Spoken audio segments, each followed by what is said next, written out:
Yan yung nakahuli guys, oh.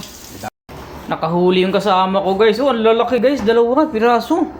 Nga, first time ko nakita ng ganito kalaking lapis guys. Sa 2 kilo. Dalawa pa yung huli niya. Wow. Ako kahapon wala akong huli. Ang laki.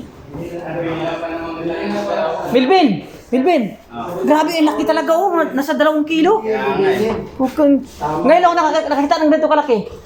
Di ba dati, ang daming huli natin pero walang ganito kalaki. Binilang pa naman sa Grabe, kita ng laki. laking Nasa 2 kilo ba eh? Laki. Laki nga eh. Ito. Wow. Hindi lang ganyan lang tulingan. Laki oh. Grabe, ang laki naman. 45. Magkano to? 45. Ang laki niyan. Lumalaban to guys pag napingwit mo. Ang mahal naman. Bago sariwa yan dito to yung kahit balik tayo doon, tanongin natin. Sariwa yan oh. Dito yung kalahati. Grabe na, 2 kilo. 2 kilo yan. 2 kilo yan. Hindi, tumawad ka. 45 tawad ka. Oh, 40 na lang. Libre ng ulam. Ako. Yan yung nakahuli guys, oh. Dami pa mo. 2 malalaki. Ano, mamaya hiwain ko. Kahapon ako, walang huli. Sige, pag-isipan mo muna.